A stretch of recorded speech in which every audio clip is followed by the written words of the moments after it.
Libération des 46 soldats ivoiriens condamnés au Mali. Alassane Ouattara demande à ses partisans de faire low profile pour l'instant. Les 49 soldats ivoiriens condamnés au Mali ont été graciés par le colonel Assimi Goïta ce vendredi 6 janvier 2023. Au nom de nos plus hautes autorités, j'ai l'insigne honneur de délivrer le communiqué numéro 043 du gouvernement de la transition, communiqué dont la teneur suit.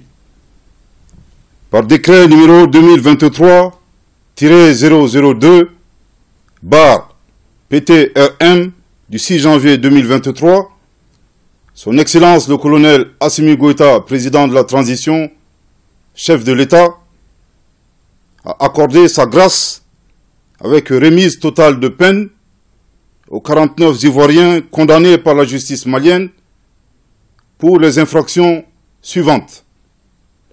Crimes d'attentat et de complot contre le gouvernement, d'atteinte à la sûreté extérieure de l'État, de détention, port et transport d'armes et de munitions de guerre ou de défense, intentionnellement en relation avec une entreprise individuelle et collective ayant pour but de troubler l'ordre public par l'intimidation ou la terreur.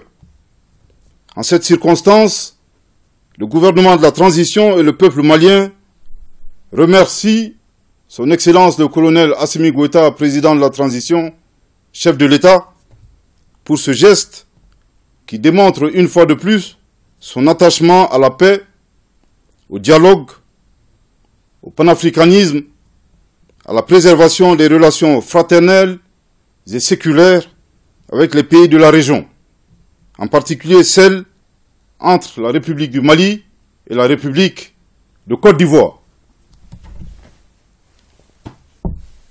En outre, cette mesure de grâce, prise en toute indépendance, symbolise le souci de Son Excellence le colonel Assimi Goïta, président de la transition, chef de l'État, à promouvoir la bonne gouvernance dans le cadre de la refondation du Mali, à travers le respect de l'indépendance de la justice et la non-ingérence de l'exécutif dans les affaires judiciaires.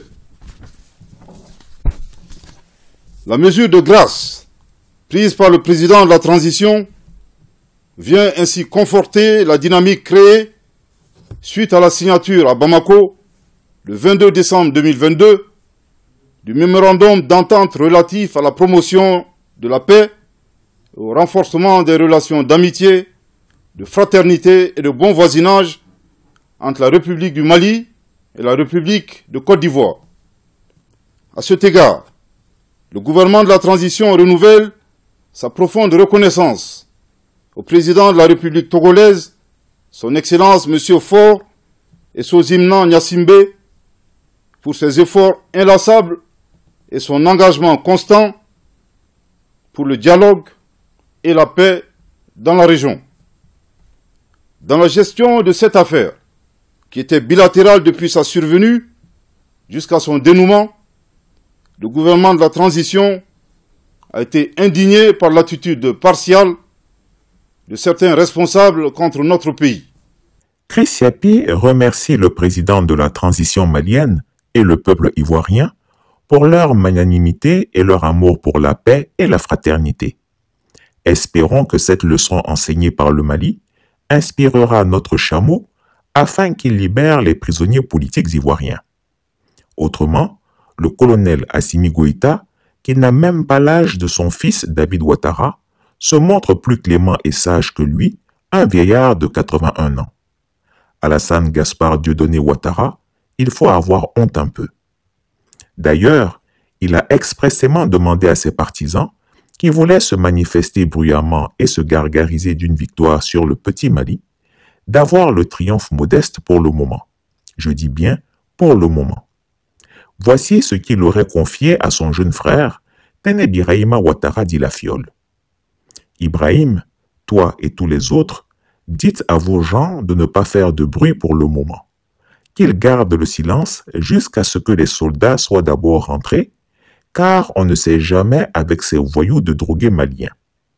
Et son cadet de rétorquer, ces brigands nous ont trop humiliés, président. Jusqu'à ma mort, je ne vais jamais leur pardonner ça. Il faut qu'on les châtie. Soir, alors vendredi dernier, la justice malienne a condamné les 46 militaires ivoiriens à 20 ans de prison et même les 3 soldats à la peine de mort avant la grâce octroyée hier par le président de la transition malienne. Quel est le sens politique, Serge, de cet épilogue en 2 temps ?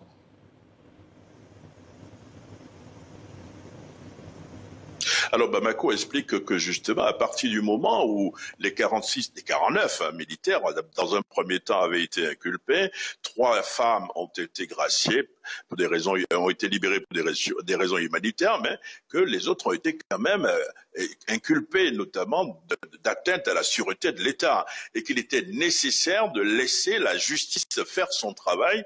La justice a fait son travail, il y a eu donc la condamnation et nouvelle respiration. Le président de la République, le président de la transition du Mali les a graciés, ce qui a facilité rapidement cette grâce-là, c'est le fait que justement les avocats de la défense n'ont pas fait appel à cette décision de justice et donc ça raccourcit les procédures. En fait, ce qu'il faut dire, on assiste là quand même à un règlement politico-judiciaire de cette affaire.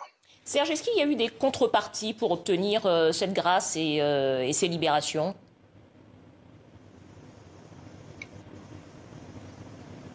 Il y a forcément eu des contreparties parce que dans des négociations, vous le savez, on ne le sait jamais tout de suite, on le saura. On saura avec détail, dans les détails, ce qui s'est réellement passé. Mais vous savez qu'avant avant même le procès, il y a eu un mémorandum qui a été signé entre Bamako et Abidjan. Et d'après nos informations, dans ce mémorandum, par exemple, Bamako proposait au président de la transition malienne de l'inviter en visite d'amitié à Abidjan une fois les militaires libérés, qu'à ce moment-là, tous les dossiers seraient mis sur la table, les dossiers de coopération et un mécanisme à mettre en œuvre pour que ce qui est arrivé n'arrive plus.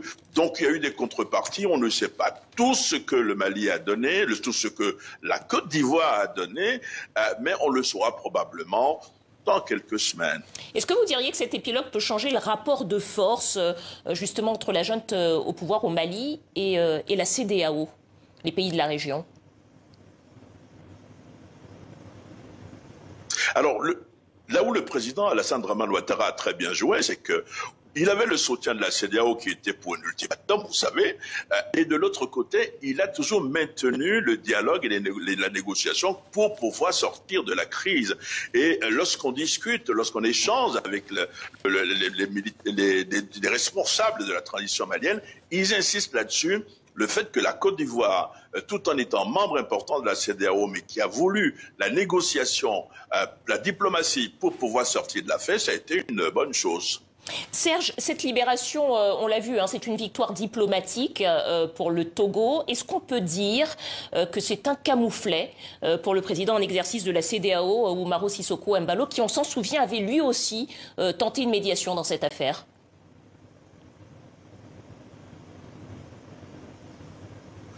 C'est pas un camouflet pour lui, d'abord parce que c'est toute la CEDEAO, ce n'est pas le président de la Guinée-Bissau qui avait pris cette décision. C'est vrai qu'il était au début parmi ceux qui étaient, il était parmi les faucons sur ce dossier, mais ça a été concerté avec la CEDEAO et puis finalement, vous avez vu, la CEDEAO s'est rendu compte qu'il y a le texte et le contexte et qu'il faut tenir compte des réalités. C'est dans un soupir témoignant d'une colère mal contenue que le despote des lagunes aurait assoné ses dernières instructions. Ibrahim, je suis ferme. Ne faites rien jusqu'à ce que je te le dise. Calme-toi. Penses-tu avoir plus mal que moi? Mais sache-le, la vengeance est un plat qui se mange froid. Ces enfants-là apprendront à me connaître. Je le jure, je les anéantirai moi-même. Mais d'abord, il faut que les soldats rentrent au bercail. D'ailleurs, il faut préparer une décoration et un grade supérieur pour célébrer leur héroïsme.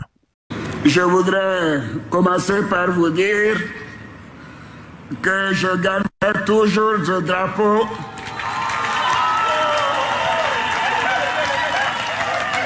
en souvenir de votre courage, de votre magnanimité et de votre patriotisme. Voici à peu près reconstituées les conversations qui vont bon train dans les chaumières de la Ouattari. Un homme averti en vaut deux. Maintenant que les colonels maliens sont informés, il ne tient désormais qu'à eux d'être vigilants. Chris Yapi en profite pour mettre en garde les autorités du Burkina Faso, car le dictateur ivoirien veut abattre le régime du capitaine Ibrahim Traoré par un coup d'État financé depuis Abidjan. Les montants d'argent distribués, les acteurs démasqués. Chris Yapi vous proposera un dossier complet à lire sous peu. Épilogue d'un feuilleton diplomatique et judiciaire qui aura duré 6 mois. Ce samedi, les 46 soldats ivoiriens ont quitté Bamako après leur libération suite à la grâce présidentielle. Son Excellence le colonel Assimi Goïta, président de la transition, chef de l'État, a accordé sa grâce avec remise totale de peine aux 49 Ivoiriens condamnés par la justice malienne. À leur départ, le chargé d'affaires de l'ambassade de Côte d'Ivoire à Bamako ne cache pas sa satisfaction. Au nom des autorités de son pays, il remercie les autorités de la transition malienne. Les remerciements aux autorités de transition du Mali qui, en dépit des différends que nous avons opposés, ont pu faire montre des liens de fraternité qui existent entre nos deux républiques sœurs. Donc, juste dire merci, que notre voisinage et la fraternité continuent comme il avait été depuis longtemps. Tout commence le 10 juillet 2022. Entre 11h et 13h, 2 avions en provenance de Côte d'Ivoire atterrissent à Bamako. À bord, 49 militaires ivoiriens avec leur armement et munitions de guerre. Un contrôle de routine établit très vite qu'ils sont illégalement sur le territoire national. Ils sont aussitôt interpellés en attendant d'amples informations auprès des autorités ivoiriennes et de la MINUSMA.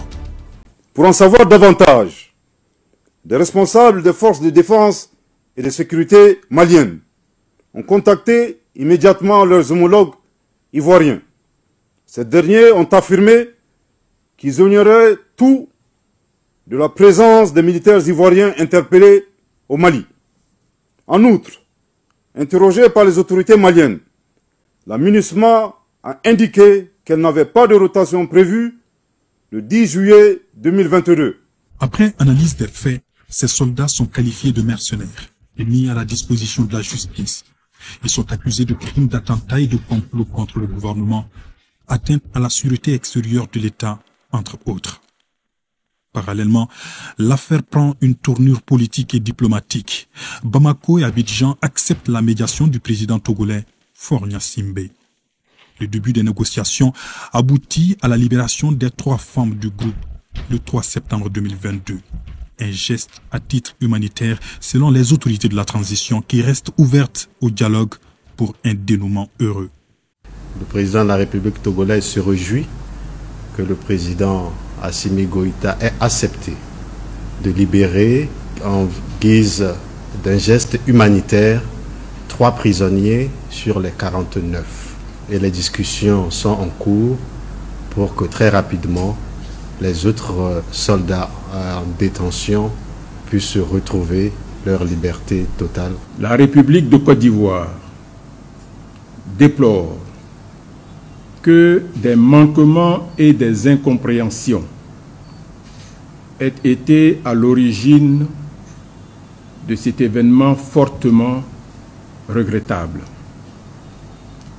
La République de Côte d'Ivoire, soucieuse de maintenir des relations de bon voisinage avec le Mali, s'engage à respecter les procédures des Nations Unies ainsi que les nouvelles règles et dispositions maliennes édictées relatives au déploiement des forces militaires au Mali. Le président ivoirien saisit ensuite la CEDEAO, réunie à New York. Umaru Sissoko Embalo, son président en exercice, et le secrétaire général des Nations Unies, Antonio Guterres, menacent Bamako de sanctions sans succès.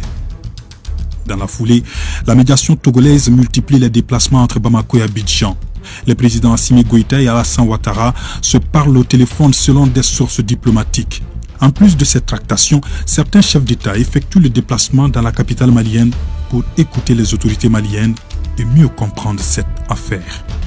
D'abord Macky Sall, président en exercice de l'Union africaine le 15 août 2022.